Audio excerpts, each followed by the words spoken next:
알프스산 중턱에 산장이 하나 있답니다. 이 산장에 묵게 된 한 여행객이 있었는데 주일 저녁이 되니까 교회에서 땡땡 종을 치더래요. 교회 갈까? 예배 드릴까 싶어서 가이드에게 전화를 했답니다. 그래서 나 저 교회 좀 가고 싶은데 어떻게 가면 되냐고 그랬더니 그 가이드가 한참 만에 왔어요. 보니까 작은 등불 하나를 들고 온 거예요. 그러더니 가자고 출발을 했습니다. 칠흑같이 어두운 밤에 그 작은 등불 하나를 따라서 이제 교회를 가는 거예요. 그런데 한참을 가서 교회에 도착했는데 이 교회에 불이 없어요. 불이 켜져 있지 않은 거예요. 깜깜한 예배당 안으로 들어갔습니다. 그러더니 중간에 이 등잔 거리가 있어요. 그 거리에 이 등잔을 걸었어요. 그런데 깜깜한 방 안에 등잔이 하나 딱 걸려 있는데 이분 생각에 예배드리기에는 좀 어둡다라는 생각이 드는 거예요. 불을 켜면 좋겠는데 왜 불을 안 켜지? 어둡네 라고 하는 생각이 드는 거예요. 그래서 가이드를 불렀습니다. 원래 교회에 불이 없어요? 왜 이렇게 어두워요? 아니 목사님 얼굴도 안 보일 것 같은데 이거 뭐 찬송 성경 하나도 안 보이는데 어떻게 예배를 드려요? 그랬더니 그분이 웃으면서 기다려보라고. 잠시 후에 끼 하고 문이 열리더니 또 한 명의 여행객이 들어옵니다. 손에 뭘 들었어요? 등불을 들고 있어요. 그 등불을 그 가운데 노수로 된 등잔 거리에 걸었습니다. 잠시 후에 또 한 명. 전 세계에서 이 알프스를 찾아온 사람들이 한 명, 두 명 등불을 들고 모여드는데 그 등불이 하나씩 걸리면 걸릴수록 점점 예배당이 조금씩 환하게 밝아진다는 거예요. 그러다가 예배 시간이 되니까요, 약 100여 개의 등불이 딱 걸렸어요. 노수로 된 100여 개의 이 등잔 거리에 등잔이 가득 찼는데 그 예배당이 얼마나 환했는지 정말 하나님의 은혜가 충만한 그 빛을 느끼면서 예배를 드렸다는 겁니다. 예배는 시작하기도 전에 그 하나하나의 빛이 모이는 그 과정을 통해서 은혜를 받았다고 하는 것이에요. 여러분, 교회는 이런 곳 아닙니까? 교회는요, 한 주간 동안 우리가 가지고 살았던 그 빛, 그런데 그 빛이 얼마나 미약합니까? 간신히 어떻게든 꺼뜨리지 않으려고 이를 악물고 믿음으로 살아보려고 유지한 그 빛이지만 그 빛은 참 작고 미약합니다. 그래서 이 빛을 가지고 내가 예배할 수 있을까? 과연 이러한 믿음으로, 이러한 사랑으로 내가 하나님 앞에 나가는 것이 과연 합당한 일일까? 우리는 두렵고 떨리는 마음으로 주님 앞에 나와요. 하나님, 이렇게 미약한 내가 예배해도 됩니까? 이렇게 작은 불빛을 주님 받아주실랍니까? 그런데 와보면 그 빛은 나 하나가 아닙니다. 또 다른 누군가가 있습니다. 삶의 현장 가운데에서 이 불을 꺼뜨리지 않으려고 안간힘을 쓰면서 믿음으로 한 주간을 견뎌온 우리 성도들이 있어요. 그래서 우리 성도들의 그 불빛이, 작은 불빛이 하나하나 이렇게 계속 모였더니 어떻게 됐어요? 하나님의 임재가 경험되는 환한 아름다운 빛이 오늘 이루어졌다는 것입니다. 여러분, 밝으십니까? 어떻게 밝은 거예요? 여기 불이 켜서 밝아요? 아니에요. 우리 서로가 가지고 온 작은 내 삶의 빛들이 만났습니다. 하나님을 사랑하고 그 말씀대로 살아보고자 한 주간 몸부림쳤던 우리의 그 사랑의 마음이 오늘 만난 거예요. 옆에 있는 분들 바라봅시다. 얼굴에 빛이 납니까? 예, 비록 미약할 망정 빛이 빛나고 있지요. 자, 이렇게 인사합니다. 당신은 빛의 사람입니다. 인사합니다. 당신은 빛의 사람입니다. 당신은 빛의 사람입니다. 아무리 작아 보여도요, 희미해 보여도 아니요, 빛의 사람입니다. 다시 한번 이렇게 인사합니다. 우리 함께 빛납시다. 아멘. 여러분, 저는 그런 꿈을 꿉니다. 우리 교회가 그런 교회였으면 좋겠습니다. 나는 관계없고 우리 교회는 그냥 알아서 빛나. 이런 교회는요, 사실 나와는 아무 의미가 없어요. 나의 이 작은 빛이 교회에 오면 묻혀버리고, 또는 이 작은 빛이 아무런 의미가 없다면 여러분 얼마나 불행합니까? 그런데 그 작은 빛을 기다리는 누군가가 있어요. 만나고자 하는 사람들이 있고요, 그 작은 빛이 이어지고 하나가 돼서 정말 큰 빛을 이루고자 하는, 서로 사랑하는 사람들이 있는 교회. 그래서 찾아가면 나를 기다려주고 나를 알아주고 나를 만나기를 소망하는 사람들이 있는 교회. 나도 그러한 사람이 되어주는 교회라면 얼마나 감사한 일입니까? 여러분, 바로 그런 교회가 우리 성민교회인 줄로 믿습니다. 아멘. 우리는요, 지난주에 기독교의 아주 핵심적인 진리를 배웠습니다. 그것은 뭐였냐면 바로 요한일서 4장 10절 말씀이었는데요. 기억나십니까? 한번 볼까요? 요한일서 4장 10절 말씀, 바로 이런 말씀이었는데요. 같이 한번 읽어볼까요? 한번 찾아볼까요? 우리 먼저 찾아보겠습니다. 요한일서 4장 10절 한번 찾아보시고 오늘 말씀을 펴놓고 우리가 말씀 보겠습니다. 지난주 나눴던 기독교의 핵심 진리, 가장 중요한 진리, 우리가 기억해야 되는 것은 과연 무엇이었는가? 우리가 어떻게 하나님을 믿게 되었지? 어떻게 하나님을 사랑하게 되었지? 어떻게 내가 교회에 나오게 되었지? 라고 하는 질문에 대한 답이었습니다. 요한일서 4장 10절 신약 392면에 있습니다. 우리 같이 읽겠습니다. 시작. 사랑은 여기 있으니 우리가 하나님을 사랑한 것이 아니요 하나님이 우리를 사랑하사 우리 죄를 속하기 위하여 화목 제물로 그 아들을 보내셨음이라. 아멘. 바로 우리가 하나님을 믿게 된 것은, 우리가 하나님을 예배하고 찬양하게 된 것은 바로 우리가 하나님을 사랑한 것이 아니라는 거예요. 우리가 하나님 사랑해서 예배하는 게 아니고, 우리가 하나님 사랑해서 찬양대를 서고, 우리가 하나님 사랑해서 설교하는 게 아니란 말이에요. 그럼 뭐예요? 그보다 먼저 하나님이 우리를 사랑하셨다는 거죠. 하나님이 우리를 사랑하사, 이것이 이 모든 만남의 시작이고 이것이 근원이라는 것입니다. 우리가 하나님이라는 분을 한번 믿어보려고 하나님이라는 신을 만들어서 경전을 만들고 예배 수절을 짠 게 아니라, 하나님이 우리를 사랑하셔서 하나님이 우리를 지으셨고 우리를 부르셨고 우리를 만나주시는 자리가 바로 이 예배라는 거예요. 우리의 신앙은 나로부터 출발한 것이 아니고 하나님이 시작하셨고 하나님이 주권자시고 하나님이 이 모든 것을 운행해 가신다라고 하는 고백이 바로 우리가 하나님을 사랑한 것이 아니요 하나님이 우리를 사랑하사, 바로 이 고백이었습니다. 사랑은 여기 있으니라고 하는 말, 바로 변치 않는 사랑, 긍휼, 부어지는 사랑, 아가페의 사랑이 바로 여기에 있는데 그것은 하나님의 사랑이다, 우리 사랑이 아니다 라는 것이었어요. 그러면서 그 사랑하는 우리를 끌어안아주기 위해서 하나님 어떻게 하셨습니까? 우리 죄를 속하기 위하여 화목제물로 그 아들을 보내셨습니다. 바로 우리를 죄 가운데서 구원하시고 우리를 하나님의 자녀 삼으시기 위해서 독생자 예수님 보내주셔서 화목제물로 그 아들을 십자가 위에서 희생하시고, 그 예수님이 다시 우리를 위하여 부활하심으로 우리에게 새로운 미래를 열어주셨다라고 하는 것이 기독교의 가장 중요한 진리다라고 했습니다. 자, 그런데 오늘은 여기서 이제 한 단계를 더 나아갑니다. 여러분, 여기까지 이해가 되셨죠? 아멘 하셨죠? 자, 그렇다면 이제 우리의 사랑은 어떻게 되어야 되는가? 하나님이 나를 사랑하셨다. 아멘. 할렐루야. 아이고, 나를 향한 그 무조건적인 사랑 감사합니다. 찬양합니다. 그러나 여기 머물면 안 된다는 거예요. 이건 1차적인 단계고 그 다음 단계는 바로 그 다음 절 11절에 나와 있습니다. 우리 11절 같이 읽겠습니다. 시작. 사랑하는 자들아, 하나님이 이같이 우리를 사랑하셨은즉 우리도 서로 사랑하는 것이 마땅하도다. 아멘. 바로 이겁니다. 사랑하는 자들아. 자, 이제 우리가 서로 사랑하는 고백하는 거예요. 사랑하는 자들아.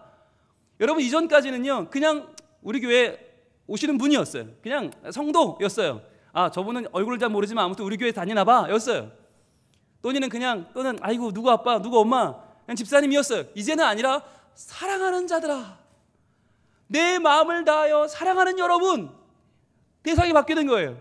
이름이 바뀌고 정의가 바뀌어요. 왜냐하면 하나님이 이같이 우리를 사랑하셨은즉, 이같이 말로 표현할 수 없을 만큼 너무나 크게, 너무나 굉장하게, 너무나 위대하게 우리를 사랑하셨은즉 그 사랑을 받았으니 이제 우리도 서로 사랑하는 것이 마땅하도다. 이것이 기독교 진리의 더 높은 단계입니다. 우리가 하나님 사랑을 받았습니다. 그 사랑을 받아서 이제 내 안에 빛이 생겼습니다. 그걸로 끝이 아니라 그 빛은 서로 사랑하며 나누어져야 되고 전해져야 되고 합쳐져야 되고 더 큰 불을, 더 큰 빛을 이루어 가야만 한다는 것입니다. 여기서 사랑하는 주체가 누구예요? 우리도 서로예요. 서로. 그러니까 누구는 돈이 많으니까 그래 저런 사람은 사랑할 만해, 저런 사람은 힘이 많으니까 여유가 있으니까 그래 사랑할 만하지. 그런데 나는 힘도 없고 돈도 없고 백도 없고 믿은 지도 얼마 안 되니까 나는 사랑을 받기만 할 거야가 아니라는 거예요. 서로입니다. 서로. 아무리 오래 믿은 사람도 사랑이 필요합니다. 아무리 처음 온 사람도 사랑할 수 있습니다. 사랑하고 사랑받는 이 기쁨이 차고 넘칠 때 비로소 우리는 하나님의 사랑을 온전히 경험할 수 있습니다. 서로 사랑하는 것이 마땅합니다. 서로 사랑하는 것이 마땅합니다. 여러분, 여기에는 예외가 없습니다. 여기에는 제외가 없습니다. 누구까지는 사랑할래요가 아니에요. 누구까지만 사랑하겠습니다. 나에게 잘해주는 사람에게만, 나에게 유익이 되는 사람에게만, 나에게 뭔가 유리하게 될 수 있는 사람에게만이 아니라 누구라도 나는 사랑하겠습니다. 이 사랑의 폭이 넓어지는 것이 예수를 잘 믿는 거예요. 누가 성숙한 사람인가, 누가 하나님의 사람인가, 이 사랑의 바운더리가 넓어지는 사람이에요. 많은 사람들이 이 사랑의 넓이가 딱 1m입니다. 나만이에요. 나만. 나 외에는 아무도 사랑하지 않아요. 왜 부부싸움을 합니까? 아내가 용납되지 않는 거예요. 남편이 이해되지 않는 거예요. 왜? 나만 사랑하니까. 나 외에 아무도 나는 사랑하지 않아. 그러니까 1m 딱 나만 사랑하는 사람에게는요, 정말 모든 일이 괴로운 일이고요, 불편한 일이에요. 왜요? 누가 나를 왕 취급해줘요? 누가 나를 왕비 취급해줘요? 그러니까 마음에 안 드는 거예요. 다 짜증나는 거예요. 그런데 이게 조금 더 넓어지는 경우가 있어요.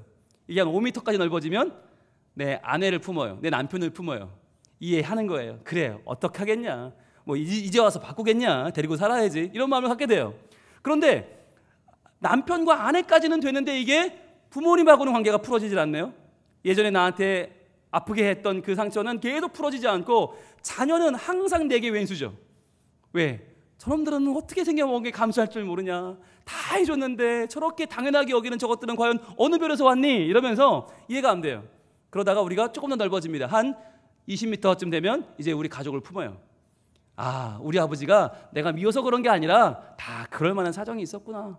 참 우리 아버지도 가장으로서 벌어먹고 살기 참 힘들었구나. 이해가 되고요. 내 자녀들도 이해가 돼요. 품어줘요. 아이, 그래, 저것들이 몰라서 그렇지. 그래, 나중에 다 저것들도 부모 되면 이해할 거야. 품어요. 여러분, 여기까지만 가도 괜찮은 사람이에요. 한 20m. 그런데 여러분, 예수님의 사랑은 어떻습니까? 예수님 십자가에서 이렇게 손을 쫙 펴셨어요. 더 피라는 거예요. 더 넓어지라는 거예요. 거기서 더 넓어지면 누굴 품어요? 이웃을 품어요. 이웃을 품는 것으로 끝나지 않고 마을을 품어요. 교회를 품어요. 더 커지면 부산을 품어요. 더 커지면 나라와 민족을 품어요. 더 커지면 세계를 품는 거예요. 그렇게 해서 점점 더 사랑의 바운더리가 넓어진 사람들, 사랑의 울타리가 더 넓어진 사람들을 뭐라고 부르냐? 바로 하나님의 자녀라고 부르는 것입니다. 하나님의 자녀. 우리도 서로 사랑하는 그 서로의 관계가 점점 늘어나서 더 넓어지는 사람들이 바로 우리가 서로 사랑하는 것이 마땅하니라, 이 말씀에 삶으로 아멘하는 사람들입니다. 자, 이렇게 사랑하면 어떤 결과가 나타나나? 바로 12절입니다. 12절은 이렇게 아름다운 결과를 말하고 있습니다. 같이 읽습니다. 시작. 어느 때나 하나님을 본 사람이 없으되 만일 우리가 서로 사랑하면 하나님이 우리 안에 거하시고 그의 사랑이 우리 안에 온전히 이루어지느니라. 아멘. 여러분, 이게 꿈 아니에요? 우리가 하나님의 사랑을 받되 그냥 받는 게 아니라 하나님의 사랑이 우리 안에 온전히 이루어지는 것이 우리 꿈 아닙니까? 그런데 그렇게 되려면요, 반드시 우리가 서로 사랑해야 된다는 거예요. 사랑을 받기만 해서는 할 수가 없어요. 이 사랑은 온전치 않아요. 여러분, 우리가 어렸을 때 사랑을 받기만 했습니다. 우리가 울고 뗐으면 부모님이 해줬습니다. 여러분, 그때 사랑이 온전히 이루어집니까? 아니요. 그때는 받기만 하는 이기적인 사랑은요, 계속해서 남을 힘들게 하고요, 나도 힘들어져요. 그런데 부모가 되고 자녀를 길러보면서 뭘 깨닫게 돼요? 아, 주는 사랑이 얼마나 귀한 것인가를 알게 됩니다. 주는 사랑, 베푸는 사랑, 그 사랑을 할 때 비로소 하나님의 사랑을 알게 되는 거예요. 그래서 그의 사랑이 우리 안에 온전히 이루어지느니라. 온전히 이루어지는 그 사랑을 만날 수 있어요. 더 중요한 거, 자 보세요. 어느 때나 하나님을 본 사람이 없으되. 그렇죠. 하나님 본 사람은 없어요. 세상을 나가보세요. 울타리 나가보세요. 다 그래요. 하나님이 어딨냐고 손가락질합니다. 니들이 말하면 하나님은 없다. 이 세상을 봐라. 이렇게 삭막하고 이렇게 날카롭고 이렇게 완악한데 하나님이 어디 있느냐라고 말해요. 그런데 만일 우리가 서로 사랑하면 어떻다고요? 하나님이 우리 안에 거하시고. 우리가 서로 사랑하면 사람들이 말한다는 거예요. 이상한데? 저럴 리가 없는데? 왜 저러지? 과연 하나님이란 분이 정말 있는 거 아니야? 라고 생각하게 된다는 거예요. 이 말씀을 기록한 요한은요, 예수님의 12제자 중에 한 명이었습니다. 자, 예수님의 12제자 가운데는 어떤 사람들이 있었습니까? 그 가운데는요, 서로 정반대되는 사람들이 있었습니다. 마태라고 하는 사람은 세리였죠. 그 당시 세리는 누구냐? 로마의 앞잡이입니다. 로마의 앞잡이. 그래서 항상 로마 옷을 입고 로마 사람처럼 화장을 하고 로마 사람처럼 눈빛도 하고 동족들을 아주 부지런히 괴롭혔어요. 새벽같이 일어나서 다리에 나갑니다. 그리고 다리 건너는 사람에게 다리세를 받습니다. 마을 입구에 서서 마을 입구에 들어오는 세를 받습니다. 그리고 하루 종일 쫓아다니면서 밭 매는 사람 밭세를 받습니다. 씨 뿌리면 씨세를 받습니다. 하루 종일 무슨 명목을 붙여서라도 세금을 뽑아내서 일정 액수는 상납하고 나머지 자기가 갖는 거예요. 얼마나 밉겠어요, 동족들이. 그래서 제일 욕이 뭐냐? 야, 이 세리 같은 놈아. 제일 큰 욕이었어요. 민족의 반역자, 동족의 고요를 빨아먹는 나쁜 놈들, 이게 세리였어요. 그런데 그들을 만나면 죽이려는 테러리스트, 급진주의자가 누구였냐? 열심당원입니다. 열심당원들은요, 속에 칼을 차고 다녔어요. 이렇게 큰 칼을 차고 다니다가 이런 세리 같은 동족의 배신자를 만나면 그 칼로 휘둘러서 테러를 하는 거예요. 그래서 그들을 뭐라고 불렀나? 시카리라고 불렀어요. 시카리. 외우기 좋죠. 시카를 품고 다니는 자들. 시카리. 민족주의자. 아주 극도의 민족주의자. 그런데 예수님의 제자 중에는요, 세리라는 마태라는 세리도 있었고요, 열심당원 시몬이 있었어요. 이게 신기한 거예요. 사람들이 볼 때는 야, 어떻게 저 두 놈이 서로 같이 다녀? 야, 쟤네 서로 죽이려는 애들 아니야? 얘는 틈만 나면 얘를 죽이려고 할 텐데 얘는 틈만 나면 도망 다녀야 되는데 얘네 어떻게 같이 먹고 자고 복음을 전하고 이 가능해? 곰곰이 생각하다 사람들이 그러는 거예요. 야, 예수가 전하는 하나님이 혹시 진짜 계신 건 아닐까? 예수가 전하는 하나님이란 분이 정말 진짜 아니야? 그러니까 쟤네들이 같이 다니지. 아니, 세리랑 열심당원이 어떻게 같이 다녀? 말이 안 되잖아. 진짜 하나님이 계신가? 그랬다는 거예요. 여러분, 이것이 우리가 하나님 안에 서로 사랑할 때 벌어지는 일입니다. 아무도 하나님 본 사람이 없다. 이거 당연한 게 아니에요. 이미 봤어야 돼요. 왜 못 봤습니까? 사랑할 수 없는 자들이 사랑하는 걸 본 적이 없는 거예요. 항상 자기 이익대로 사랑하고 자기의 유익대로 자기의 남는 것만 바라보고 사랑하는 그 사람들만 본 사람들은 하나님을 볼 수가 없어요. 누가 보나 믿음의 공동체 안에서 서로 사랑할 수 없는 사람들이 서로 사랑하는 모습을 본 그때에야 비로소 아, 하나님이 우리 안에 거하시는구나, 진짜 계시는구나 라고 알게 된다는 것입니다. 여러분 한번 떠올려 보십시오. 자, 우리 교회 안에 여러분이 사랑하는 사람들이 있죠. 분명히 있죠. 그런데 그 외에는 어떤 사람들이 있습니까? 내가 사랑하는 사람들, 내 정말 간이라도 빼줄 정도로 아끼는 사람들 외에 누가 있습니까?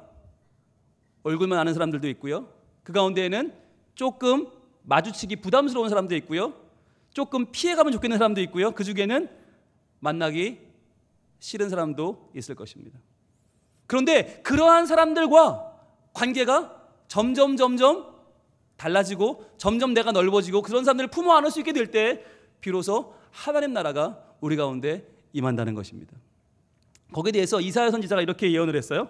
이사야 같이 말씀 한번 볼까요? 11장 6절입니다. 이사야서 11장은 하나님 나라, 우리에게 임하시는 메시아가 오시면 이런 나라가 된다라고 하는 것을 예언한 장이에요. 이사야 11장. 거기에 하나님 나라에 대한 모습이 이렇게 그려지고 있습니다. 저는요, 이 말씀을 읽을 때마다 가슴이 뛰어요. 마치 환타지 소설을 보는 것처럼 정말 어찌 보면 황당한 이야기인데, 그런데 이것이 하나님 나라의 현 주소라는 것입니다. 이렇게 되어야 하나님 나라라는 거예요. 이사야 11장 6절 같이 읽습니다. 시작. 그때에 이리가 어린 양과 함께 살며 표범이 어린 염소와 함께 누우며 송아지와 어린 사자와 살진 짐승이 함께 있어 어린 아이에게 끌리며. 그랬어요. 그때에 바로 하나님 나라가 이루어지는 날에, 하나님의 때에 어떤 일이 벌어지는가? 이리가 어린 양과 함께 산대요. 여러분, 이리 누굽니까? 그냥 뭘 잡아먹어야 되나, 내가 오늘 하루 정말 잡아먹고 말 테다, 내 저녁거리야 그러면서 어린 양을 노려보는 맹수가 이리고요, 어린 양은요, 오늘도 이리가 나를 잡아먹을지도 몰라, 어떻게 나는 오늘 정말 잡혀먹어 죽을 거야. 약자예요. 어마어마한 강자, 포식자와 그 먹잇감이 될 수밖에 없는 어린 양이요, 어떻게 해요? 함께 살며 함께 살며. 도저히 저 둘은 같이 살 수 없는데 같이 산다는 거예요. 게다가 표범과 어린 염소. 표범, 어린 염소 이놈 어디 갔나? 어디 숨었나? 내가 어린 염소 오늘 맛있는 저녁거리를 먹어줘야지. 그 표범과 아무것도 모르고 열심히 풀을 뜯고 놀고 있는데 그 어린 염소가요, 어떻게 해요? 함께 누우면, 우리가 배웠잖아요. 언제 누워요? 배부를 때. 언제 누워요? 겁이 없을 때. 뭐든지 안전하고 뭐든지 충만할 때 동물은 누워요. 그러니까 표범과 어린 염소는 같이 누울 수가 없어요. 그런데 이 둘이 하나님의 나라에서는 같이 눕는다는 거예요. 그뿐입니까? 송아지와 어린 사자. 이야, 잘 만났죠? 어린 사자 오늘 포식하겠죠? 배부르겠죠? 송아지 만났으니. 그런데 송아지와 어린 사자와 살진 짐승이 함께 있어서 어린아이에게 끌리며, 자, 어린아이가 사자도 막 끌고요, 송아지도 끌고요, 야 가자 그러면 같이 놀고요, 이런 모습이 벌어진다는 거예요. 이게 과연 말이 될까? 이게 어떻게 말이 되지? 그런데 이렇게 되어야 하나님 나라다라는 거예요. 여러분, 이것은 무엇을 말해주는 것입니까? 교회 안에서요, 교회를 오래 다닌 분과 교회를 처음 나온 분이 서로 하나가 되는 모습이에요. 교회 안에서 힘이 있고 권세가 있는 분과 힘이 없고 권세가 없는 분이 하나가 되는 모습이에요. 서로 존경하고 사랑하고 배려하고 마음을 열어주고 시간을 내주고 마음을 내어주는 모습을 지금 이렇게 이사야 선지자는 우리에게 보여주고 있는 것입니다. 하나님의 사랑은 이 모든 것을 가능하게 합니다. 여러분, 한번 떠올려 보세요. 과연 내 마음속 불편한 사람은 없습니까? 아직까지도 내 마음속에 이리와 어린 양 같은, 그렇게 어울리지 않는 사람은 없습니까? 표범과 어린 염소처럼 함께 누울 수 없는 사람은 없습니까? 자, 그렇다면 여기 예수님 말씀에 귀를 기울여 보세요. 예수님은 우리의 예배를 기뻐하실까? 아니면 우리의 사랑을 기뻐하실까? 예배와 사랑, 우리는 항상 뭐가 중요해요? 예배가 중요해요. 예배 시간 됐으니까 예배부터 드려야지. 예배가 중요해요. 그런데 하나님은요, 예수님은요, 예배가 아니라 사랑이에요. 같이 볼까요? 마태복음 5장 23절입니다. 마태복음 5장 23절 예수님 말씀이에요. 과연 예수님은 예배가 먼저라고 하실까? 아니면 사랑이 먼저라고 하실까? 예배가 좋은 교회, 많이 모이는 교회, 숫자가 많은 교회, 헌금이 많이 나오는 교회를 기뻐하실까? 아니면 서로 사랑하는 교회, 서로 마음을 열고 긍휼히 여기고 서로 돌봐주는 교회를 좋아하실까? 같이 봅니다. 마태복음 5장 23절 읽습니다. 시작. 그러므로 예물을 제단에 드리려다가 거기서 내 형제에게 원망 들을 만한 일이 있는 것이 생각나거든. 자, 예물을 제단에 드린다고 하는 말은 예배 드린다는 말이에요. 예배를 드리려다가 거기서 내 형제에게 원망 들을 만한 일이 있는 것, 즉 아직 해결되지 않은 앙금, 아직 불화하는 것들이 생각이 나거든 이란 말이에요. 왜 생각났을까요? 하나님은 생각나게 하신 거예요. 야, 너 지금 예배 드리려고 그러니? 예배보다 중요한 게 있거든. 이게 생각나야 되거든. 그게 뭐냐면 네가 아직 해결되지 않은 문제야. 그 앙금이야. 아직 싸우고 화해하지 않은 그것이야. 생각나게 해주신다는 거예요. 그럼 어떻게 하라고요? 24절입니다. 이렇게 이어집니다.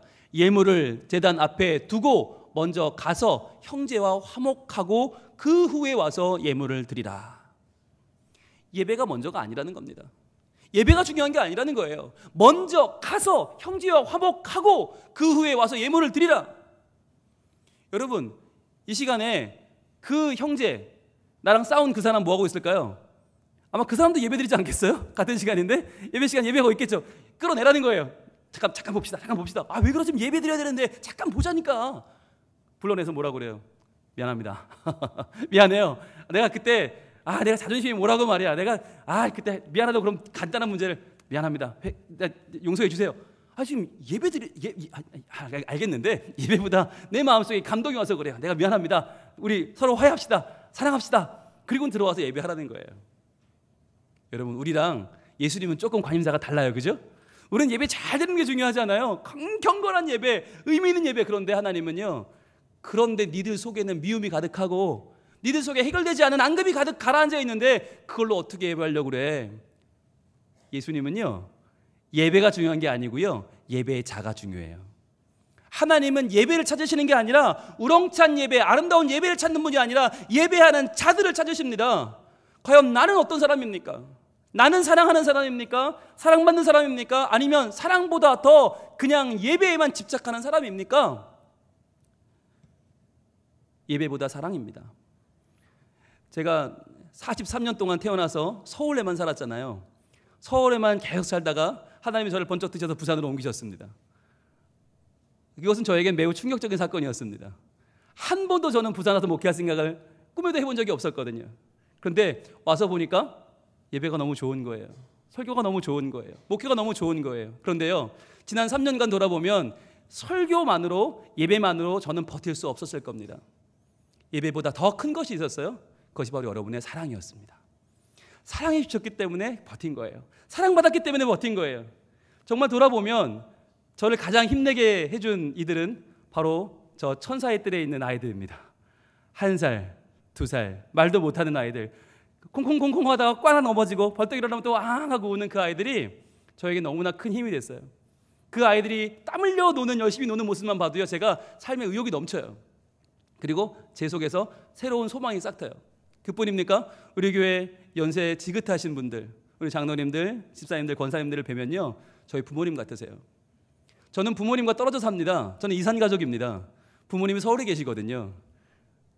명절에 한 번씩밖에 못 봬요. 그런데도 제 마음속에 아쉬움이 없어요. 전혀 아쉽지 않아요. 왜냐하면 매일매일 아버님같이, 어버님같이 저를 사랑해 주시는 분들을 우리 교회 안에서 만날 수 있기 때문입니다. 그뿐입니까? 우리 함께 신방하는 우리 구역장님들은요, 다 제 누이 같으세요. 얼마나 사랑해 주시는지 몰라요. 그리고요, 요즘 들어 제가 너무나 교회 생활이 재미있는 이유가 있죠. 탁구입니다. 탁구를 치는 우리 집사님들, 정말 형제도 이런 형제가 없어요. 서로 너무 사랑하고요, 뜨겁게 사랑하고요. 저희들 정말 늘 서로 사랑을 나누는데 너무너무 좋습니다. 여러분, 이 모든 분들이 저의 가족이세요. 저의 사랑하는 형제들입니다. 자매들입니다. 부모고 자식입니다. 그러다 보니까 그 사랑이 저를 점점 차오르게 하고 그 사랑 때문에 행복해서, 사실 예배는 저는 두 번째 같아요. 사랑이 먼저인 것 같아요.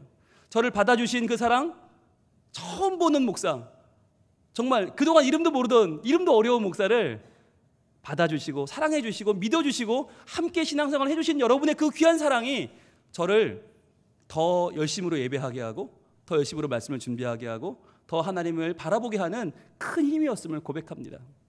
여러분, 사랑해야 됩니다. 예배보다 사랑입니다. 사랑, 그 사랑이 우리 안에 채워질 때 우리는 진정한 하나님의 나라를 이뤄갈 수 있습니다. 그런데 문제는 뭐예요? 오늘 결심은 하잖아요. 이렇게 사랑하라 된다. 우리 목사님이 사랑하라고 그랬어. 사랑해야지. 결심을 하는데 이 예배당 나가는 순간 우리 어떻게 돼요? 또 분에 떨어요. 저 사람, 그래, 오늘 설교 들었으니까 네가 먼저 사과해. 이런 마음이 듭니다. 어디 한번 보자. 사과 하나 보자. 내가 사과하면 용서할락 말락 그것도 모르겠어. 일단 사과부터 바꿔볼 거야. 이런 마음이 들어요. 그래서 우리에게는 다짐은 하지만 뭐가 없어요? 능력이 없어요. 그래서 주시는 말씀이 오늘 본문의 말씀이에요. 시편 23편 6절의 말씀. 오늘 주님 주시는 약속의 말씀을 한번 우리 같이 읽어보겠습니다. 시작. 내 평생의 선하심과 인자하심이 반드시 나를 따르리니 내가 여호와의 집에 영원히 살리로다. 아멘. 나는 능력이 없어. 사랑하고 싶지만, 사랑해야 한다는 건 알지만, 그러나 나는 오늘도 여전히 옹졸하고 나는 오늘도 여전히 완악해요. 그런 우리를 향해서 무엇이? 내 평생에 하나님의 선하심이 따라오고 인자하심이 반드시 나를 따라와서 나를 오늘도 사랑할 수 있는 사람을 만드신다는 거예요. 하나님의 선하심, 그 완전하심이 나를 따라오고 그 인자하심 부어주시는 그 어마어마한 사랑이 나를 따라와서, 자, 내가 널 이렇게 사랑하는데 너 사랑하지 않을래? 내가 널 이렇게 좋게 지었는데, 이렇게 선하게 완전하게 만들었는데 너 사랑하지 않을래? 내 사랑받은 얘들아, 너희 사랑해라. 사랑해야 돼 라고 말씀하신다는 거예요. 오늘날 우리는 사랑에 메말라 있습니다. 사랑이 너무나 힘들어요. 사랑이 너무 없어요. 그래서 바닥을 긁어도 사랑이라고는 없어서 얼마나 괴로워합니까? 이런 우리들에게 지금 하나님은 내 평생에 계속해서 반드시 따라오는 선하심과 인자하심을 부어주신다는 거예요. 그것을 힘으로 삼아서 우리가 서로 사랑할 수 있다고 하는 것입니다. 저희 아내가 해준 이야기입니다. 기차를 타고 가는데 뒷좌석에서 계속 전화벨이 울리더래요. 짜증이 나잖아요. 근데 그 벨소리가 뭐였냐면 트로트 노래 가사였어요. 노래였어요. 근데 하도 울리니까 정말 막 기분이 나쁜데 문득 그 가사를 듣게 됐대요. 그런데요, 은혜를 받았대요. 너무 은혜가 되더래요. 계속 울리는데 계속 은혜가 되더래요. 그 가사 이런 가사였습니다. 나를 사랑으로 채워줘요. 사랑의 배터리가 다 됐나 봐요. 당신 없인 못 살아. 나는 정말 못 살아. 당신은 나의 배터리. 이게 계속 울리는데요. 그게 은혜가 되더래요. 그렇구나. 내가 지금 사랑의 배터리가 다 됐구나. 배터리가 다 돼서 지금 내가 사랑이 방전돼서 너무 나는 힘든데, 내게 그 사랑을 채워주는 내 사랑의 배터리, 바로 우리 예수님을 내가 붙잡아야겠구나 라고 은혜를 받았다는 거예요. 그리고 여러분, 내가 예수님 만났어요. 그 사랑이 내게 채워졌어요. 그럼 어떻게 해요? 내가 다른 사람을 채워줘야죠. 내가 사랑의 배터리가 되어줘야죠. 그래서 당신 없이 못 살아. 나는 정말 못 살아. 당신은 나의 배터리. 서로 배터리, 그 방전된 배터리를 채워주고 다시 일으켜주고 힘을 내게 해주고 다시 한번 하나님의 나라를 이뤄가는 하나님의 사람들, 바로 우리 서로의 사랑의 배터리가 되어줘야 한다고 하는 것입니다. 오늘은 성찬식입니다. 성찬식, 함께 주의 몸을 나누고 주의 피를 나눕니다. 여러분, 이것은 무엇을 상징합니까? 나 혼자 1대1로 신앙생활 하는 게 아니라는 거예요. 우리가 함께 이 몸을 받고 이 피를 받을 때 우리는 하나님의 한 가족임을 고백하는 것입니다. 이제 나도 서로에게 내 몸을 내어주는 마음으로, 내 피를 나눠주는 마음으로 사랑하겠다고 하는 다짐입니다. 반드시 나를 따라오는 이 선하심과 인자하심이 오늘 내게 임하셔서 이 살과 피에 동참하면서 이 고백을 할 수 있기를 바랍니다. 나는 사랑하겠습니다. 나도 사랑하겠습니다. 내가 사랑의 배터리가 되어줘서 서로를 채워주는 복된 하나님의 사람이 되겠습니다. 다짐하는 시간 되기를 원합니다. 우리 같이 하나님의 귀한 은총을 기대하면서 이 성찬식을 향해서 나갈 수 있길 바랍니다. 기도하겠습니다. 하나님, 우리는 완악하고 옹졸하여 우리는 하나님의 은혜로운 말씀을 들어도 그때뿐이고 다시 한번 사랑하려고 하는 이 노력은 또다시 물거품이 될 것입니다. 그것을 너무나 잘 알기 때문에 하나님은 우리에게 내 평생의 선하심과 인자하심이 반드시 나를 따라오게 하셨습니다. 주님, 그 은혜를 바라보고 오늘도 주님 하나님의 은혜에 응답하는 자로 살기를 원하오니 이 성찬의 시간에 우리 주님의 선하심과 인자하심을 다시 한번 내 안에 채우고 우리도 그 사랑을 나누며 살아가는 복된 주의 자녀가 다 되게 하여 주시옵소서. 예수님 이름으로 기도합니다. 아멘.